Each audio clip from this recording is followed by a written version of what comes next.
Hello, everybody. It's Heather and Deb here, and this is the Skeptic and the Mystic, and we are back after a little hiatus where Deb was traveling in Spain. I moved into a new location, so we're back, getting settled back in, and today we're going to be talking about how not to experience seasonal affect disorder this winter. So you guys can, if you're watching this, you might be able to see that my background behind me, there's a window behind me, is pitch black. And it is 7:39 right now. I just want to crawl into bed. And I'm in Charlotte, North Carolina, and Deb is in Arizona. Where again are you in Arizona? I always forget. I'm actually in Phoenix. I live in a little town called Ahwatukee, but it's a suburb of Phoenix. We are currently at 5:39 p.m. So now Arizona's I think there's probably one other little portion of like Illinois or someplace that doesn't turn the clocks, but in Arizona, we don't do daylight savings time. So I am now 2 hours away from the East Coast, 1 hour away from the West Coast.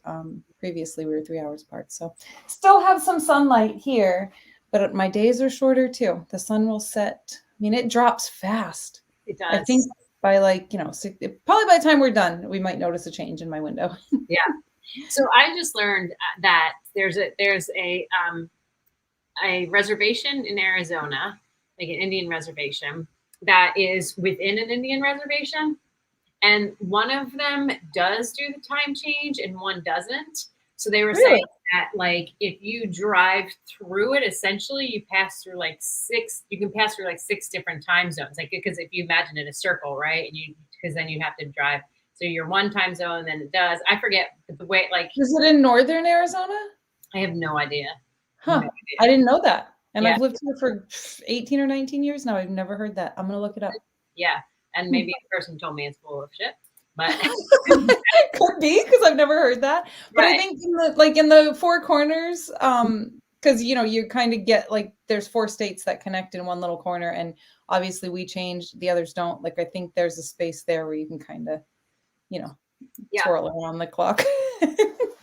Yeah. So it's so confusing. So now, heading into the winter months, which are hibernation months, like when we think about it in terms of nature, right? It's just all about hibernation, and everything has seasons, obviously. Like, even our lives have seasons where we wake up and it's spring, you're newborn and you're like child, and it's like spring life, and then you get in teenage years, and that's where you're fiery, and that's summertime, right? And then you get into your adulthood, and that's the autumn time where you're reaping all the things that you harvest, right? And then your older years are the hibernation years, where you start to slow down.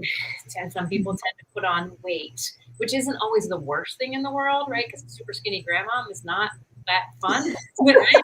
It's natural. Put on a little bit, right? Yeah.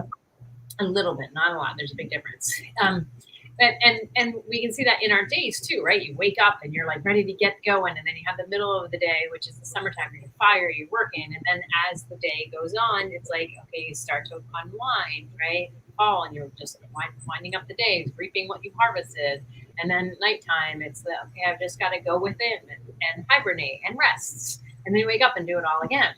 Yeah. Many cycles in our lives. Right. And when we can understand that and work with our cycles, it's so much easier. But when we're damn you, winter, that creates havoc on us. And this whole daylight savings thing, I mean, we all know that it's such a, it's ridiculous. It is absolutely. I thought we were talking about doing away with it as a whole. I have heard that too. Rumor. Because it's later this year than it historically has been, I believe. So, this, we didn't plan on talking this, but I want to read this to you because I thought this was so fascinating. I did not know this at all. I have to find this. Give me a second. Who was it by? I saw this post on Instagram, and I was like, I had no idea that this was actually a thing. Okay. So they say daylight savings time. It says, we all learned daylight savings time was created for farmers. This is what we learned in school, right? That's what I always was told that it was, right? Yeah. It says, but that's a lie. Daylight savings time was first enacted in World War I to conserve the energy people used for artificial lighting during the war. Daylight savings times was made universal in the U.S. in World War II under Roosevelt. Farmers lobbied against the daylight saving time both times. In 1986, daylight savings was extended from 6 months to 7 months after congressional hearings where barbecue and golf manufacturers told Congress that daylight saving time provided 200 million and 100 million more in sales, respectively. In 2005, daylight savings time was extended from 7 months to 8 months to include Halloween after extensive lobbying by the candy. Right? Really? Right? She says, Is it really 8 months? So in It's- 4 months we switch back? it would be, Yeah, I guess fall, spring. I guess I always assumed it was kind of half and half, but yeah. I mean, I feel like I shouldn't be at all shocked, really. Right. This is entirely plausible, this reasoning. Yeah. So it says, our time, our circadian rhythm, our daily flow shouldn't be for sale. The farmers who lived closest to the land didn't need a shift in time. Their relationship was built on the rhythm of the seasons, not the dictates of industry. We know that daylight savings times comes with increased risk of mental health issues, stroke, and heart attack.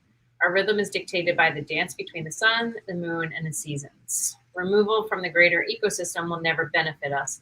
It only benefits the profits over people model that runs our society. Which I think is a great lead-in. I don't know why I didn't think about sharing that before, but it's a great lead-in to what we were talking about, because I mean, so much of our lives is manufactured by by corporations, and I'm not, anti-capitalism at all. I think there's great things when we have opportunities for things, but when we start screwing with nature, like, it definitely impacts us. And so many people this time of year experience things like sadness, moodiness, depression, lack of energy, hopelessness, and then just isolating themselves, which further increases sadness, depression, then suicidal ideation. Oh, it's depressing. It is. It is. I mean, obviously we're going to dive into a lot of different things. At some point I want to touch on some of that is also our resistance to embracing darkness as, the shadow as a metaphor for our dark sides, right? So I think we'll talk about some true practical strategies for maintaining your health and your mood and that sort of thing. But at the same time, I would invite anybody listening to reflect on how can you embrace some of those so-called lower moods or opportunities to go within, right? And really see some of those kind of icky, sticky parts of ourselves, right? Yeah. And some of the icky, I mean, let's just hang out there and let's start with the, mystical, woo-woo stuff first, right? Is that when when we're afraid to go into the dark, right? Like, we're typically afraid of what we'll see in the dark, right? And there are retreats that people go to where they're darkness retreats, where they will go and cut off all light, for typically, I think they're about 10 days, right? And so as you do that, all of your other senses come into play, but it fucks with your mind, right? Yeah. As you're adjusting, because all of a Do sudden, they not even get exposure to daylight? No. That's extreme. Yes. Okay. Mm-hmm. I've not heard of that. Oh yeah. And I know Aubrey Marcus talks about it, and this was maybe a year or so ago. He went and did one, and I've heard other people talk about them. And there's a place in Germany, I think that it is, where they do that. And basically they just kind of come and bring you your food. So imagine you're trying to eat in the dark. I mean, we're talking pitch black dark. I'm going to try to control my German bias. And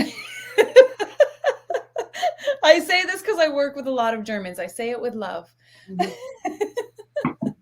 Yeah. I could be wrong where it is. It's somewhere in Europe. But, the whole idea is to really get rid of all distractions, right? And to dive into your internal world. Yeah. It's who am I, right? When there's nothing else, who am I here in the dark? And I love that you brought up that point, because it is so most of us run from that. Right. Right. There's value in it. There's value well, there's value in any time you can embrace discomfort of any sort. Yeah. Yeah. Yeah. Yeah. So embracing the dark instead of, I mean, I'm like, oh, like I'm complaining every day. I'm like, now I got to get my dog out at like 4:45, which I can't always do. And now we're standing in the cemetery. You might notice we play in the cemetery because it's a 70-acre cemetery. I just learned 70 acres. We did a 5K in it the other day. It was the first annual 5K in it. There's so much fascinating history in the cemetery, but now we're standing in the cemetery at dark, we're just like, okay, like it just doesn't even faze me anymore. I know people are like, that's so spooky, but it's like, you're just hanging out here, It's spooky if you choose to make it spooky. Right. Yeah. So it's like, okay, you have to adjust your whole entire life, but if it's like, oh, how can I make this fun? How can I make this enjoyable? Instead of cursing it, that is such a big thing. And that kind of goes under like the mindfulness category that we'll talk about, but really like, what is it about the dark that you are wanting to avoid? Right. Great question and great thing to think about. Right. Yeah. So, yeah. I mean, I know for me from a practical standpoint, because I go to bed early anyway. But once the sun goes down, and we'll talk about the strategies, but one of my things I've always practiced drives my daughter absolutely insane. I don't turn bright lights on when the sun goes down. Like I have those bulbs that I can adjust to whatever setting, and I have them on super dim once the sun sets because I am trying to maintain my, there's sleep hormones, and we'll touch on some of that stuff. But when the sun is down, I mean, it's getting dark here, 6:00. I can barely make it to like 8, and I'm like, I'm so tired. I just want to go to bed. Yeah. Well, and that's okay. So then the practical, first practical thing that is light therapy. And, light therapy is essentially you can get these light boxes that mimic, they're like 20 to 30 times more than indoor lights. And that helps to get your body to like basically to wake up. And if you can do this first thing in the morning and get out and get sunlight first. With sunlight directly in the eye. I've been hearing a lot more about that. Yes. Even without sunglasses, without a window, 10 minutes and you'll like, I think they say before 10 a.m. If you can get direct sunlight before 10 a.m., you'll see the most benefits with that. Yeah. That's why I'm so excited, because where I moved, I have an east-facing window and an east-facing balcony. And I was like, oh my gosh, I can go outside and sit out there and get some sun. And I can be tan all year round now because I'm on the 8th floor and it's warm up here. Like it was 67 outside earlier and it was 75 inside because I get so much heat coming in. Right. But like being able to just get outside and to get the sun on your face, which I know is not feasible, like possible for everybody. That's why getting a light box is really beneficial, because then you can get up in the morning and just put it on your face. Like literally, this is where you can incorporate meditation. Like you put the light box on, sit up and you're just put on a meditation and do that for 10 minutes. Right. So you're feeling. This is different than red light therapy. Yes. What you're speaking of? Therapy. Yes. Okay. Yeah. Yep. And another thing too with light therapy is to, if it's possible, at all possible, is to put your desk or your working station right near a window so that you can get as much sunlight as possible. Unless you live in Arizona, because you'll cook. Yes. It's here. I mean, here we're partway into November 8th. That's the time that we're recording this, and I still am running air conditioning in my house. Like really? I have to, I was like in my kitchen. I have sun comes in directly in the afternoon. I was making my lunch late today, like at 2, and I had to close all the blinds because I was getting like toasted by the sun as I was trying to also cook. Oh my gosh. It's kind of brutal. Yeah, we're getting there. We're getting there to where we can turn off the AC and open the windows. But nice. Yeah. That's what I anticipate in the summertime here. I mean, I'm loving it in the winter, the fall and the winter, but in the summertime, I'm like, it's going to be a heat box in here. Yeah. But yeah. So, getting yourself into as much sun as possible. And then working with the circadian rhythm. The circadian rhythm is basically the cycle of the seasons. Like I'm going to show this chart, which probably will not show up well. But you can see that each of the different organs have different times, when they're at their peak and, when they need to regenerate. And so, um, when we're having challenges in our lives and our health, it's helpful to look at the circadian rhythm and where the organs and see, because if you're seeing the same problem at the same time over and over, it's typically because one of those organs is like basically in distress, right, and needs some help. So if you're one of the easiest ones and most common things I hear people talk about is that they wake up every morning, like between 1 and 3. They're like, I just Yes. wake up, right? And that's your liver, right? And your liver is attempting to, it basically is like the janitor, right, of your body and wants to clean out stuff. And if you've eaten before you went to bed, if you've drank alcohol before you've gone to bed, right, now your body is trying to digest and your liver can't do its job. So being able, like staying with the circadian rhythm and going into one of the things that you had talked about, Deb, before we jumped on, is as about eating. So you want to talk about eating, like touching on eating and what's helpful for people in this. Yeah. This is something that I knew what's the word I'm looking for? Not experientially, but anecdotally for myself. I knew this before this science, that there's so much research now in science around, I like to call it time restricted feeding or intermittent fasting, whatever you want to call it. But specifically, not eating within at least 2, preferably 3 hours of sleep, which at this time of year, in most places, depending on where you live, it's almost easier to just say not eating once the sun sets. Obviously, depending on when your bedtime is, but allowing yourself that 2 to 3 hours so that your blood sugar can regulate again, so that your systems can actually go into that repair and rest mode. And then your sleep is not interrupted and you're doing so much more effective house cleaning, essentially. Like think about your cells are sweeping out all the BS. Yep. So that's challenging for a lot of people, and it's depend upon your culture and stuff like that. Heather and I were both joking, I think, before we got on the air that, it's awfully easy when you don't have a social life. But for me, what that means is I try not to, and most times it's not so difficult for me to stick to. I try not to eat past like 6 p.m., which means I have to push all my meals so that I eat my dinner at like 5, sometimes 6. But for me, I've just noticed my sleep is significantly impacted if I eat too close to going to bed. Yeah. So when you can start finding that benefit and then see where that all, trickles out into your mood and your alertness and all of that, it becomes a little easier to maintain that. But and I will say this is a big one that most people do not realize. I was talking to a neighbor the other day and she was like, oh, I'm just so exhausted. It was in the morning. And I was like, well, did you eat or drink before you went to bed? She's like, oh yeah, all the time, of course. And I was like, well, what happens is your body, it's like an office building where the janitor comes in to clean out, overnight, but people were like, oh no, I'm staying and working late. I got to get all this work done. So the janitor can't come in and clear out stuff. And so then people come the next morning and they're like, why is it so messy in here? Right. And the janitor's like, I couldn't do my job because, you were too busy being in here. And so she was like, that's really a thing. And I was like, yes. And there's so much science on it. A quick Google, you can find a million podcasts that will give you so much solid information. Yeah. And then I would just say, as with anything like this that we recommend, experiment for yourself. And the flip side of that is try not to eat. Sorry, I just got a text. I didn't turn off my notifications. Try not to eat at least within an hour of waking. So like once you wake up, do not eat for at least an hour.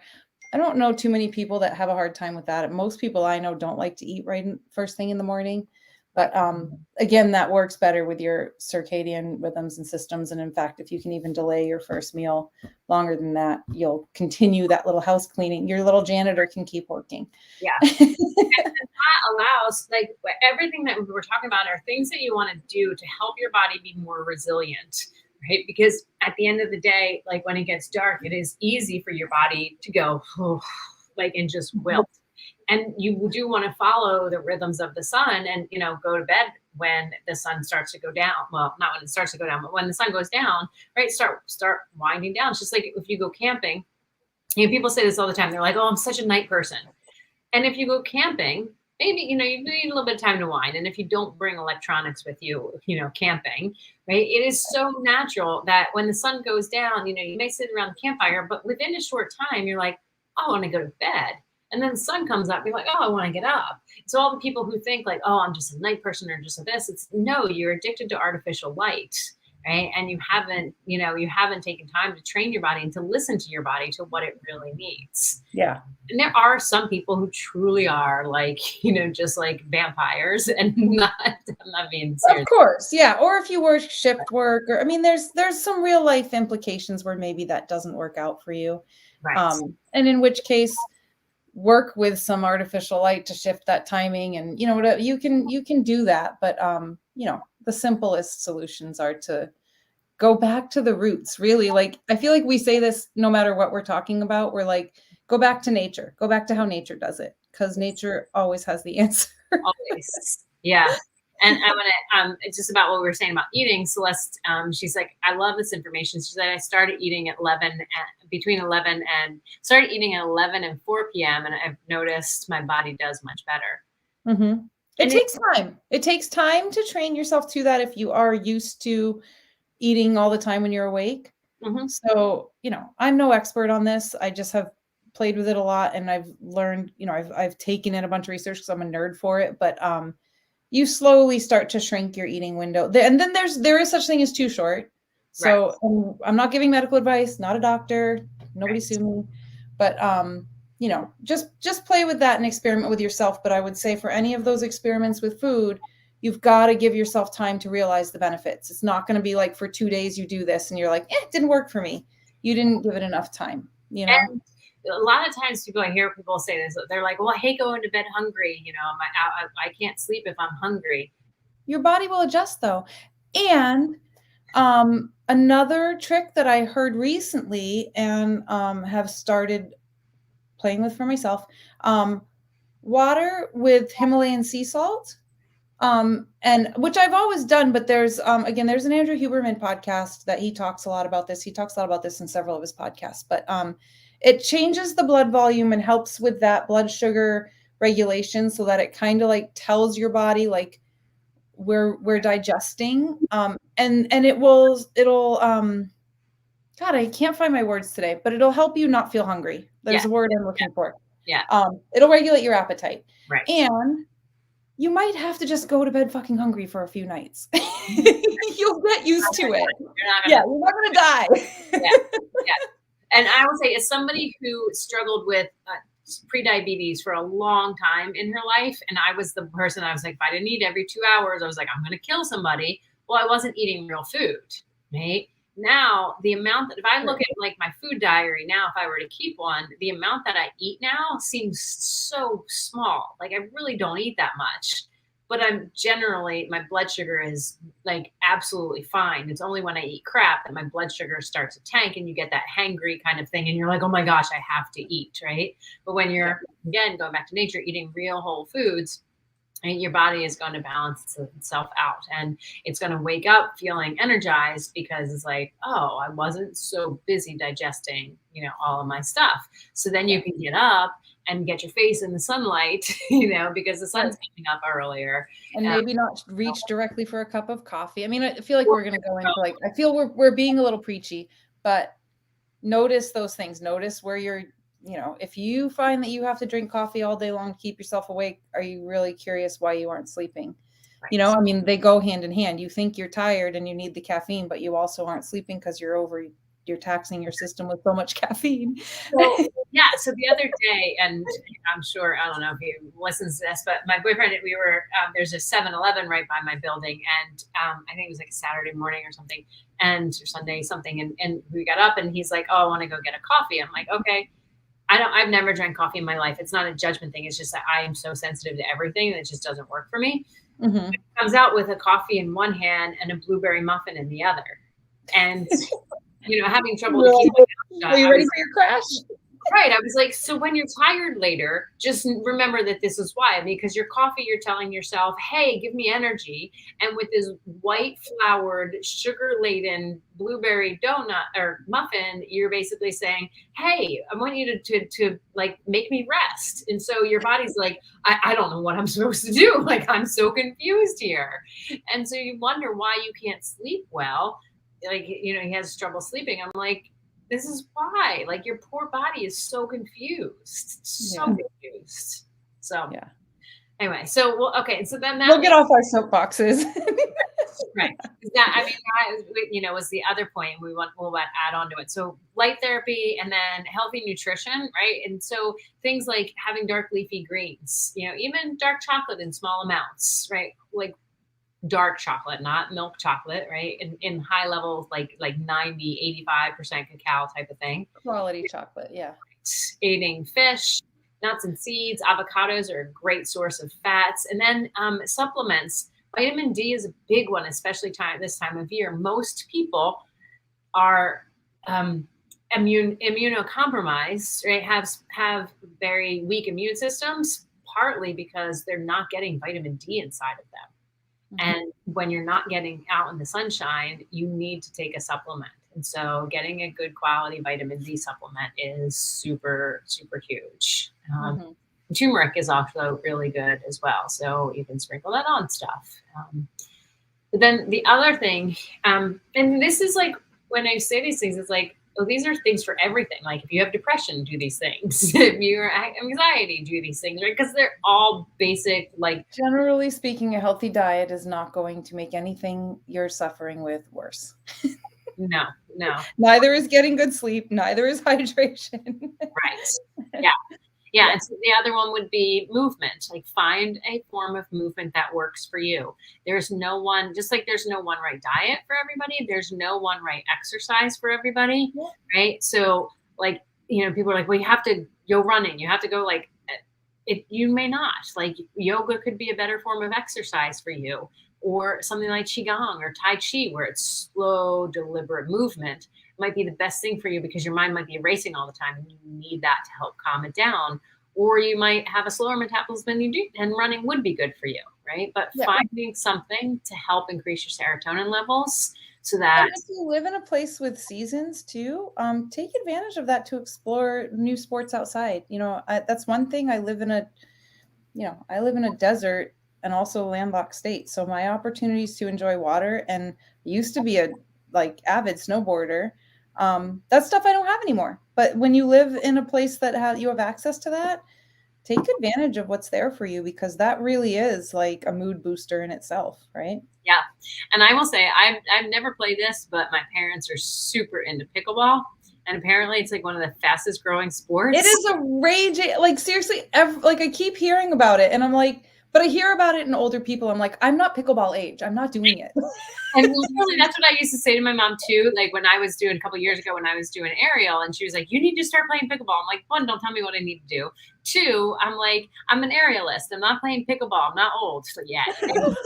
And she's like, Heather, it's not for old people. She's like, I have pro players who are 26 years old, and I'm like, okay, well, but they just moved into a retirement community, like a 55 and older community. And it literally, one of the reasons why they moved there is because it's a brand new community, and they're building like the largest pickleball court areas of like any retirement community. There's like 40 some courts that are just dedicated, like just pickleball courts, right?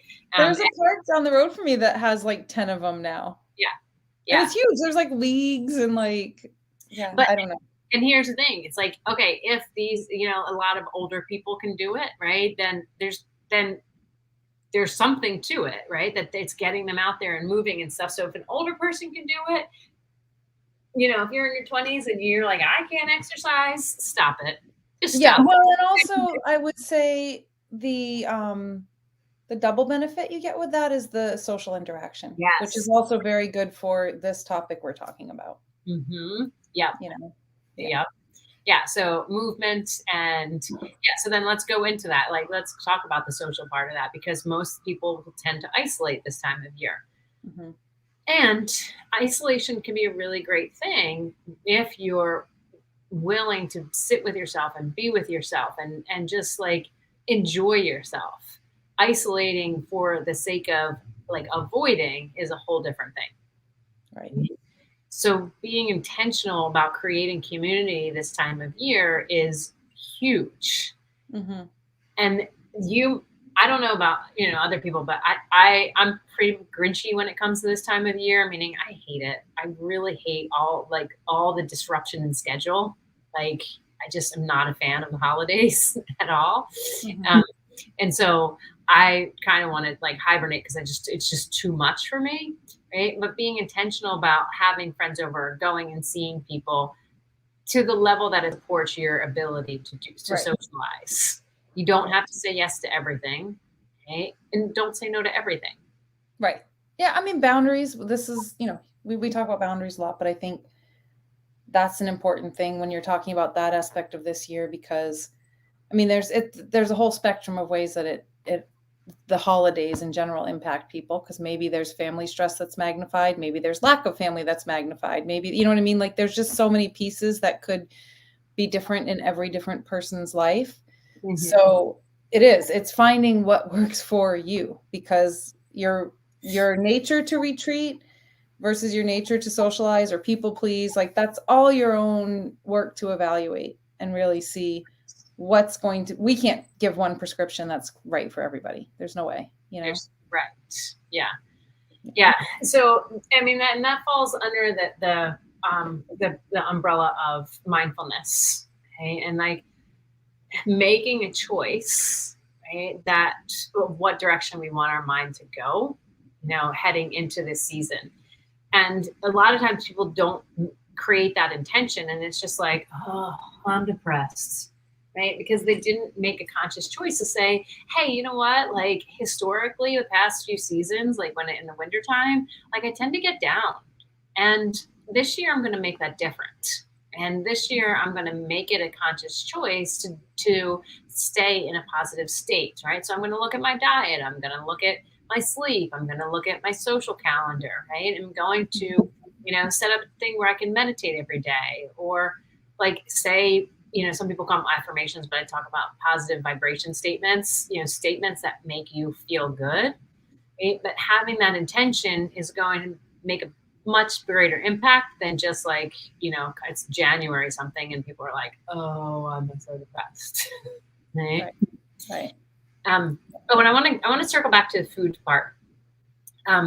Because this time of year from Halloween basically through like Valentine's Day, right?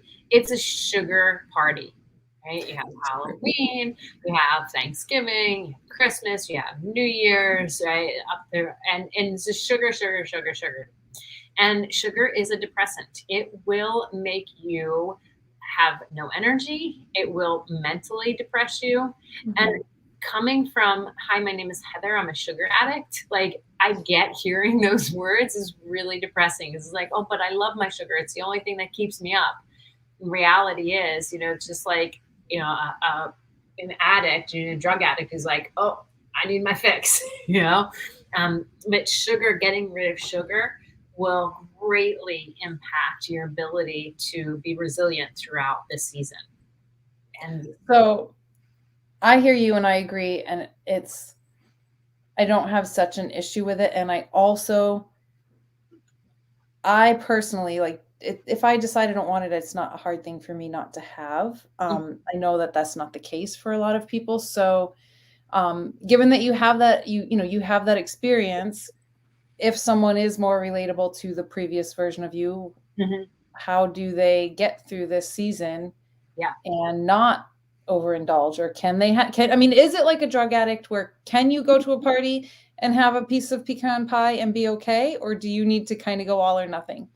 It depends on the person. And what I recommend, when I decided, I've shared this story before, but when I made massive changes in my life, it was because it was December, around Christmas time. I was doing what everybody does, eating a ton of sugar. And I got to the point where I laid in bed and I had 5 different ways that I wanted to kill myself. And I mean, then they were like legit ways. I mean, it just seemed very reasonable to just, why not kill myself, right? Because life just seemed so hopeless. And I'd read in a book somewhere about sugar causing depression, and I thought, I don't want to be this to my nieces and nephews. I don't want them to be like, oh, I had this cool aunt, but then she killed herself. Like, that was not the legacy that I wanted to leave for them. Right. And so I said, okay, I'm just going to experiment for a week to see how I feel without sugar. Again, this was around Christmas time, right? I loved my fudge and chocolate covered cherries and these candy cane cookies that we used to make. I mean, like, I loved, all of it. But at that point, it was life or death for me. And so I didn't have it for a week. And I started to notice, oh my gosh, it was literally like there was fog just like lifting up out of my body. And it wasn't like from then on I didn't have sugar. It was many years of like getting to the point where I am now, where it's like, I don't care. But I would say the first step is, one, just don't let yourself have a couple days without it and notice how it feels. I promise you will survive. Like, I am here and I am thriving. You will survive. I like the language you put around that, though, of let yourself. So sometimes the framing, because it's pretty easy for us to sit here and be like, just don't eat sugar for a week. Right. Okay. People like throwing up the middle finger like crazy. Like, it's not that simple. Right. So I think even just reframing it to let yourself have a couple of days without it and see how you feel. And even just putting that language around it, like, maybe that is like a way to, I don't know, to make it a little gentler, a little bit of like, and also small goals, like 2 days. How do you feel? Can you go one more day? How do you feel? Can you go one more day? How do you feel? Yeah. Yeah. And then the next part of it is to upgrade your choices. And so what that means is, like, one of my biggest downfalls was Reese's peanut butter cups. Chocolate and peanut butter, like, I don't understand how people cannot like that combination. Right? And so what I would do is to get a better version. So now on the market, like, there's the brand Justin's peanut butter cups. So that's sugar, right? But it's not all of the crappy processed sugar that Reese's has. And Trader Joe's has a good version too, I think, although I've not really studied the ingredients list, but they taste healthier. Yeah. And I mean, then you can go down the route of like making your own if you want, and so it's always just saying, okay, what's a better version of this? And it's not about like depriving, but it's like, what is a better version? And then say you're at a party and there's like this smorgasbord of desserts, which happens in a lot of them, right?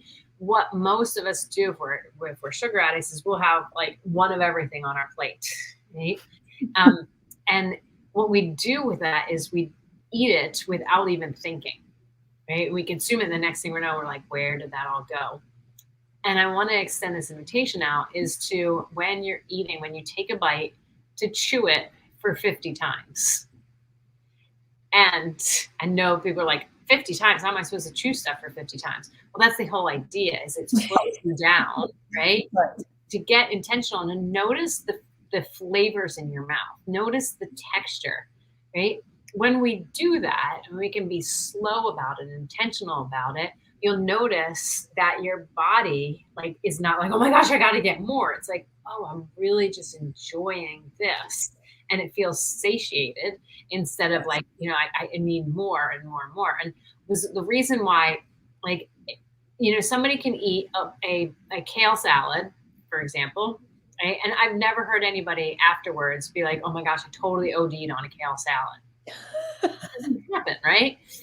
But you can get like a bag of Oreos and eat the whole entire thing and still be hungry and craving something, right? Because it doesn't have nutrients in it. And your body is still like, I need more, I need more, I need more. But when you take the time to slow down, right, and to chew your food and be intentional about it, your body's going to, okay, I think I got it.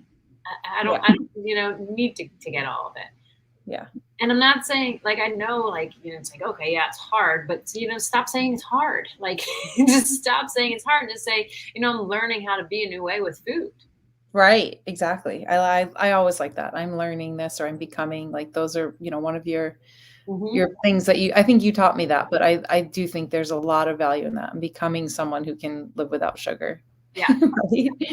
And so when people are like, they're listening to this and they're like, you don't understand, Heather. And I'm like, no, listen, like, I literally, when I waitressed, I would, for anybody who's waitress, they know this, like if there's dead desserts, like meaning somebody would order it and then they cancel the order, but the kitchen already made it. Like Yeah. in the restaurants I worked at, they'd just be like, "Oh, you guys can have it," and I would be the ones like over the Yeah. dessert. I'm like, no, I'm like literally blocking everybody else from eating it. And like, I would get in my car and chase after the Mr. Softy truck. Like, I love me my sugar. Like, I totally get it. So if I can sit here and say, I can't even tell you the last time I had like something with sugar in it. Like, if I can change, anybody can change. So I just won't buy it from anybody. And I have to say, for me too, the instances of me wanting to kill myself, like having suicidal ideation, right, is so like, if I sat down, I'd have to really think about it. There's like 3 times off the top of my head in the past 15 years that I can think of. There might be, time or two more than that, but it's always been when I've had sugar and have been eating crappy. Interesting. Yeah. And this time of year, especially, like, I have to be super intentional because I know that once it gets dark, I'm just like, yeah, I know. And I mean, I know I said like, I'm like, oh, I don't really have a problem with it, but I do notice, I mean, there have been times I'll be like, oh, I have one little piece of candy, and they're like, oh, I want another one. I want another one. right. And I guess my area where I could maybe relate to that is more like cheese and savory things are a little bit of my kryptonite. So when you eliminate that thing that is like the difficult thing for you to eliminate, especially when it's food, those are probably one of the more challenging addictions because you still have to eat. But when you take that thing out, it's hard at first, but you do stop craving it. Like after a while, it's that incessant craving for it does subside. At least in my experience. I think, you don't feel the need for it so much. And then you start to recognize how good you feel without it. And then, I mean, for me, as we said before, I just went to Spain, and that is a bread, meat, and cheese country. And, you're in Spain, so right, you eat like that. I really do notice that that is not the ideal thing for me. I'm much better off without a lot of bread and cheese in particular. I'm not a meat eater anyway. Like I rarely will eat it.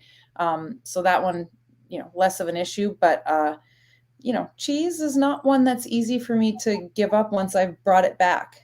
But then when I just go like, okay, let's cut that out again, I feel a million times better. And the longer I go without and then go have some and feel like crap, the less appealing it is to even say, oh, well, I'm just going to indulge this once. Cause I'm like, I don't really want to feel like crap, even for a day. And that's what this really, a lot of it comes down to is just noticing what's going on for you, like when you have it. Like, most of us just go through life like unintentional. It's like, I don't know why I felt like this, like, and don't even connect our actions to how we feel.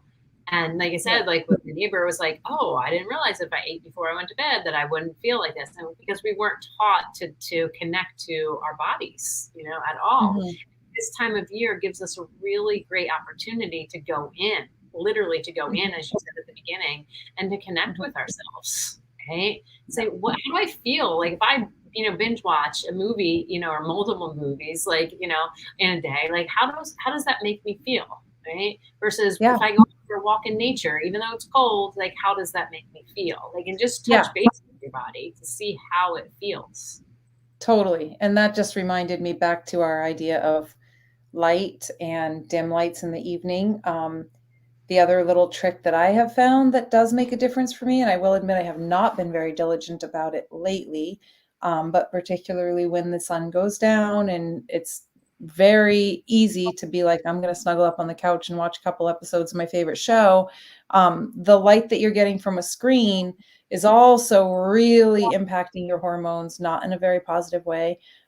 So I would say, we're not going to stand here and be like, don't watch TV at night or like act like we're so freaking perfect. But You can the get blue blocker, the blue blocker glasses make a big difference for me. So I have some that are like, that I use for the computer when I'm working. And then I have some that like, I'll just wear around the house at night, like all the time. I have not done that the last few nights.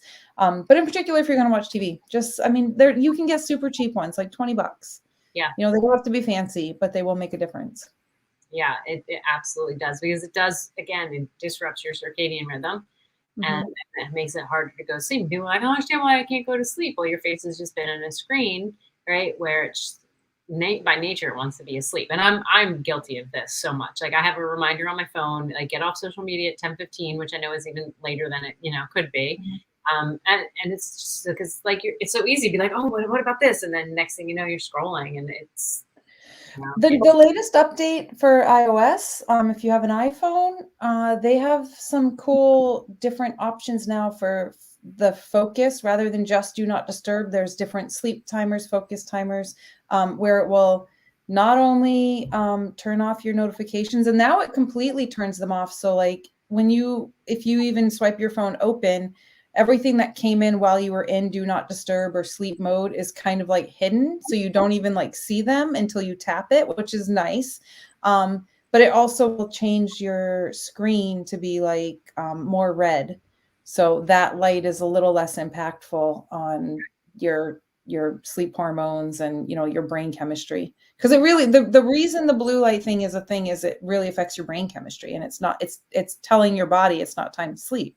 Right. Right. Yeah. So, okay. So the last thing that we want to talk about, and this is where we get back into like the woo, the mystical stuff is energy healing. If you go into this time of year with a lot of stuff that you haven't dealt with, a lot of emotions, a lot of trauma, a lot of heartache that you haven't dealt with, right? Because we're now in the winter and in the darkness, this time of year with all the parties and then people drinking more and eating sugar more, it definitely starts to like bubble up some. And people are like, I don't understand why I feel like this, right? And my favorite quote in the whole entire world is, until you make the subconscious conscious, it will continue to rule your life and you will call it fate. And that's by Carl Jung. Right? If you have stuff that you haven't dealt with, right, it's kind of like, oh, I want to be seen, I want to be heard. The trauma is.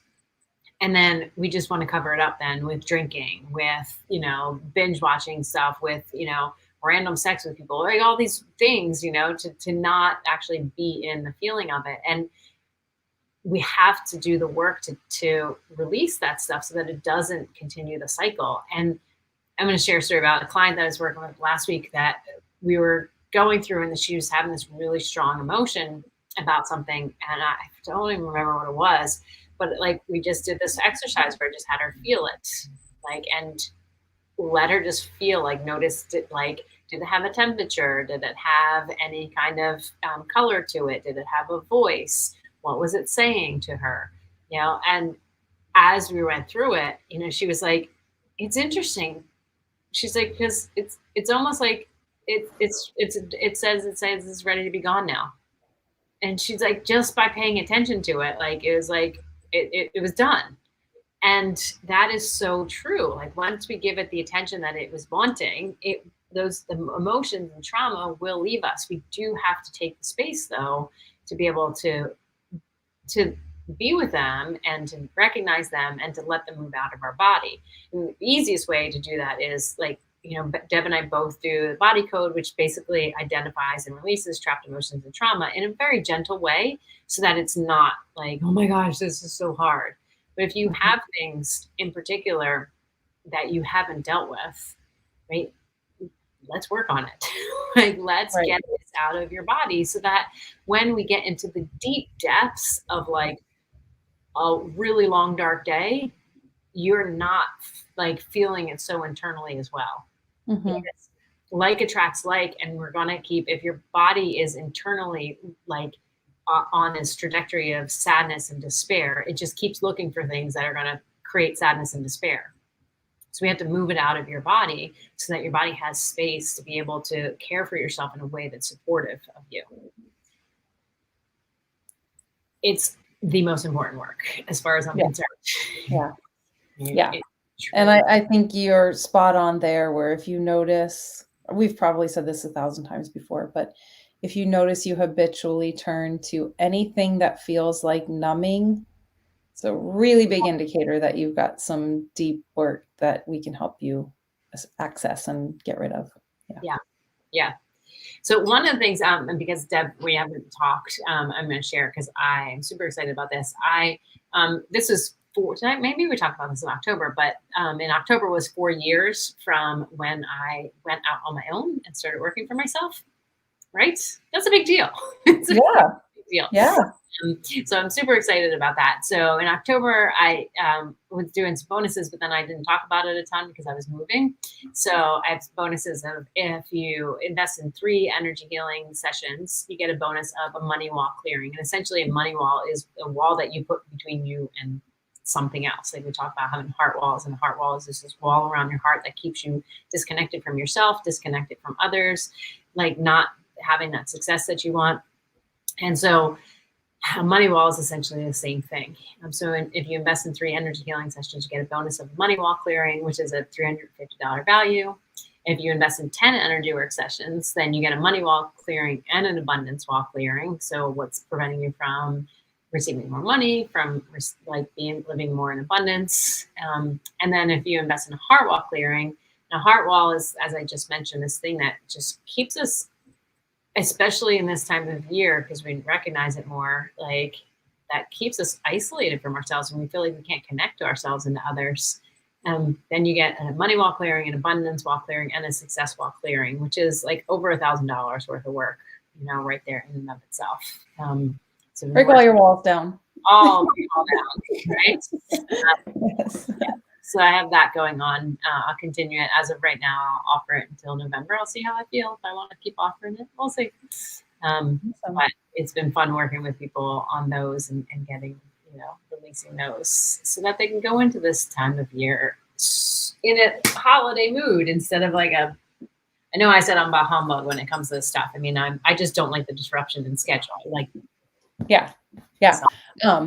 Yeah, I should put together, I have it on my website, but I think I told you too, I started doing custom meditations with the crystal bowls and just creating them specific for each person. And that's actually, I didn't even I've been thinking about it and I need to actually do it, and I'll just say it out loud here so that I have to do it.